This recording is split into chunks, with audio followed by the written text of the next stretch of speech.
विधानसभा करहल से राष्ट्रीय अध्यक्ष अखिलेश यादव जी प्रत्याशी हैं। कार्यालय घिरोर विधायक सोवरन सिंह यादव ने पत्रकारों से की चुनावी चर्चा। विधानसभा करहल कार्यालय घिरोर 4 बार रह चुके विधायक सोवरन सिंह यादव जी ने की चुनावी चर्चा। आपको बता दें कि पत्रकार सहायता जिला सचिव की वार्ता प्रेस वार्ता कर अपनी विधानसभा सहित करहल जनपद मैनपुरी घिरोर में समाजवादी पार्टी के कार्यालय में प्रचंड जीत के दावे के साथ भाजपा पर कई आरोप लगाए। पत्रकारों से बातचीत करते हुए उन्होंने कहा कि भारतीय जनता पार्टी ने जनता को परेशानी दी है, किसानों नौजवानों को अपमानित किया है, पुलिस स्वास्थ्य शिक्षा व्यवस्था को बर्बाद कर दी है। महंगाई और बेरोजगारी के लिए भाजपा सरकार को जिम्मेदार ठहराते हुए उन्होंने कहा कि डीजल, पेट्रोल, दवा, इलाज, खाद, बीज सब कुछ भाजपा सरकार ने महंगा कर दिया है। इस सरकार ने बिजली का उत्पादन बढ़ाने के लिए कोई काम नहीं किया, लेकिन बिजली का बिल बढ़ा दिया। समाजवादी पार्टी के विधायक सोवरन सिंह यादव ने कहा कि प्रदेश में विकास ठप है, जनता समाजवादियों की तरफ देख रही है। उन्होंने कहा कि समाजवादी पार्टी सभी वर्गों के लिए उम्मीद लेकर आई है। समाजवादी पार्टी ने बिना भेदभाव के काम किया है। भाजपा ने अन्याय और अत्याचार किया है। भाजपा सरकार में आए और सांड ने, आपको बता दें कि भाजपा की सरकार में गाय और सांड ने किसानों की फसलें बर्बाद कर दी है। किसान इस सरकार में बेहद परेशान है। सपा सरकार बनने पर 300 यूनिट बिजली फ्री दी जाएगी। खेती की सिंचाई पूरी तरह से मुक्त होगी। छात्रों को लैपटॉप देंगे। नौजवानों के लिए सरकार रोजगार का इंतजाम करेगी। गरीब माताओं बहनों के लिए हर साल 18,000 रुपए समाजवादी पेंशन देंगे। सरकारी विभागों में रिक्त पदों पर भर्ती करेंगे। विधायक सोवरन सिंह यादव ने कहा है कि भाजपा सरकार ने कानून व्यवस्था को खराब कर दिया है। में बेटी के साथ हुई घटना, लखीमपुर खीरी में किसानों की जीप से कुचलकर की गई हत्या, गोरखपुर में पुलिस द्वारा होटल में व्यापारी की पीट कर हत्या, ये घटनाएं दिल दहलाती हैं। फर्जी इनकाउंटर में निर्दोषों की हत्या को प्रदेश की जनता भूल नहीं सकती है। विधानसभा चुनाव में जनता भाजपा को सबक सिखाएगी। कोरोना काल में बड़ी संख्या में लोगों की ऑक्सीजन, दवा और बेड की कमी से मौत हो गई। सरकार ने सबको अनाथ छोड़ दिया है। भाजपा के संकल्प पत्र में लैपटॉप बांटने का वादा करके भी पूरा नहीं किया। सपा सोवरन सिंह यादव दोहरे ने कहा कि लॉकडाउन के समय बड़ी संख्या में लोगों की नौकरी चली गई, पैदल चलते हुए मजदूरों की मौत हो गई, लेकिन बीजेपी सरकार ने कोई मदद नहीं की। भाजपा बाबा साहब की संविधान को धीरे धीरे खत्म कर रही है। सरकार संस्थाओं को निजी हाथों में सौंप रही है। लोगों के हक और अधिकार छीनने जा रहे हैं। सोवरन सिंह यादव ने कहा कि सन 2022 में ऐतिहासिक होगा, जहाँ से राष्ट्रीय अध्यक्ष करहल से चुनाव लड़ रहे हैं। आसपास के सारे जिले प्रभावित हो जाते हैं। सपा सरकार ने विकास किया है। जनता भाजपा का सफाया करेगी। जनता इनकी साजिशों को नाकाम करेगी और जनता समाजवादी पार्टी की सरकार बनाएगी। स्वागत है आप सभी का KPPN न्यूज चैनल के विशेष प्रोग्राम चुनावी दंगल में।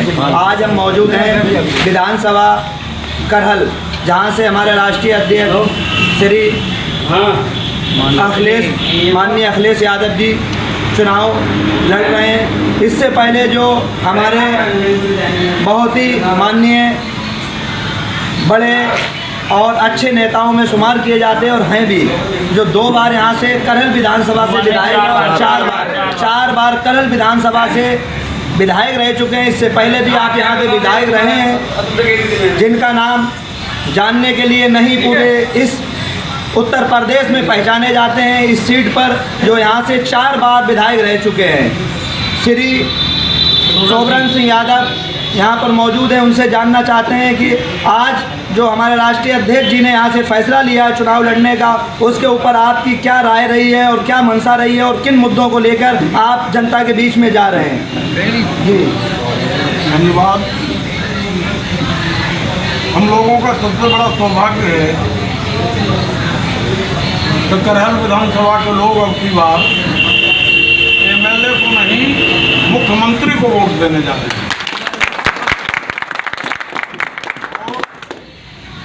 अखिलेश यादव जी के यहाँ आ जाने के बाद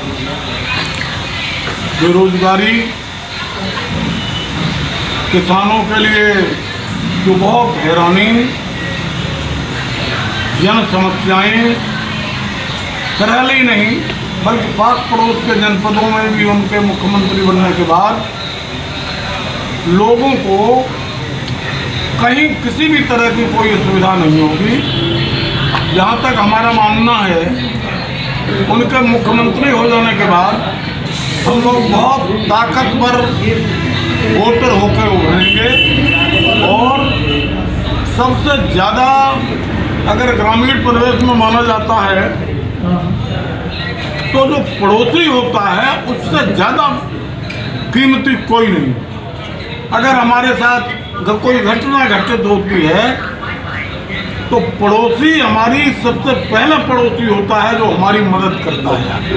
दूर के लोग, रिश्तेदार, नजदीकी तो बहुत बाद में जानते हैं, पड़ोसी सबसे पहले जानते हैं। तो ये अखिलेश यादव जी हम लोगों के जब प्रतिनिधि होंगे तो यहाँ कोई भी अराजकता, कोई भी अपराध, हम उम्मीद करते हैं कि लोगों को काम मिलेंगे।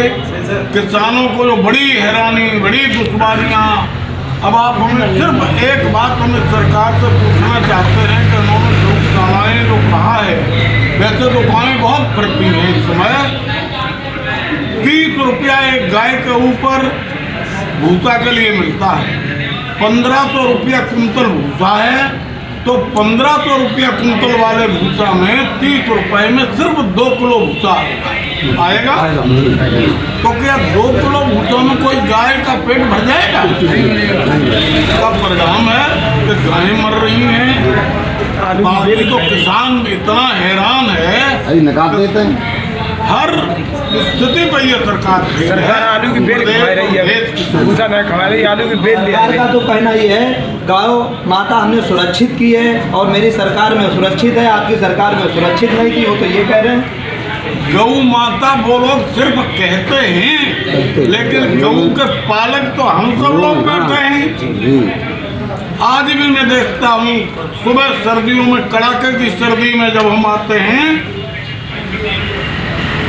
सैफई बाईपास पे, तो किसान अगर अपने खेत से 10-10, 15-15 गायों को लेके आता है तो डंडा ऊपर तो करता है उन्हें आगे बढ़ाने के लिए, लेकिन मारता नहीं है। ये हम लोगों की उनके प्रति सम्मान है, संवेदनशीलता है। तो गौ माता अगर मानते हैं तो हम ही लोग मानते हैं। भगवान कृष्ण ने गौ सेवा ही शुरू की थी, लेकिन ये तो बातों के बाजू कर रहे हैं। ये तो भगवान राम को भी राम नहीं मानते, बातें करते हैं। इनने मंदिर के लिए जो जमीन अर्जित की उसी में करोड़ों रुपया खा गए। कुछ किसी भाव में ली, कुछ घंटे बाद दूसरे भाव में उनकी कीमत में बेच दी। इनका अगर कोई जातियों के भ्रम में रहे तो भ्रमित न हो। इस देश में 50 बहुत बड़े बड़े उद्योगपतियों के ही हाथ में ये सरकार चल रही है, बाकी कहीं कोई नहीं। वो तो उन्होंने जातियों में विभक्त कर दिया सरकार बनाने के लिए। एक सवाल आपसे और है, वो सरकार में दावा करते हैं कि इस सरकार में महिलाएं सुरक्षित थी और इनकी सरकार में जो सपा सरकार थी उसमें महिलाएं सुरक्षित नहीं थी, उसके ऊपर क्या है? अरे आपके सामने अभी जब नामांकन उसमें पंचायत राज में हो रहा था तो हमारे विधानसभा के अध्यक्ष जो लगातार 2 बार विधानसभा अध्यक्ष रहे, बड़े नेता हैं, आदरणीय माता प्रसाद जी पांडे, बहुत बड़ा वजूद है प्रदेश में और देश में जाने जाते हैं। उनकी पत्नी को भी तो असम्मानित किया और नामांकन नहीं होने दिया इनने। लखीमपुर खीरी में उस महिला को अर्धनग्न कर दिया। लखीमपुर खीरी में जमानत भी मिल गई है और आपके जो सांसद भी है मौजूद हालत में, विधायक भी रह चुके, मंत्री भी रह चुके, आजम खान, वो तो अभी अंदर हैं, बता रहे गुंडे उन्होंने अंदर कर दिए। अब हम ज़्यादा उसमें कहीं कोई, चूँकि माननीय न्यायपालिका का प्रकरण है, उस पर हम कोई ज़्यादा टिप्पणी नहीं करेंगे। लेकिन हमें एक बड़ी तकलीफ है कि इस देश के सबसे बड़े CJI chief justice of India रहे रघु राजन साहब, जिन्होंने फैसला दिया मंदिर और मस्जिद का, कोई हमारी टिप्पणी नहीं। लेकिन रिटायर होने के बाद 8-10 दिन के बाद वो राज्यसभा में जाके बैठ गए तो लोगों को लगा कि हम तो थकते हैं। कहीं न कहीं जो इस देश के सबसे बड़े मुख्य न्यायाधीश महोदय, तो लोग मानने लगे कि कहीं न कहीं कोई बात रही होगी। इसलिए इस देश में जो स्वतंत्र और निष्पक्ष न्यायपालिका की व्यवस्था है, सरकार को चाहिए कि उसे व्यवस्थित करें, लोगों के प्रति सम्मान बढ़ाए। अभी जो पिछले बार उन्होंने बयान जारी किया, किसी बहुत बड़े नेता ने कहा कि सरकार में और न्यायपालिका में सामंजस्य होना चाहिए। कितना दुर्भाग्य है, संविधान में निष्पक्ष न्यायपालिका की अपेक्षा की गई, वो कहते हैं सामंजस्य होना चाहिए, तो फिर न्याय कहाँ मिलेगा लोगों?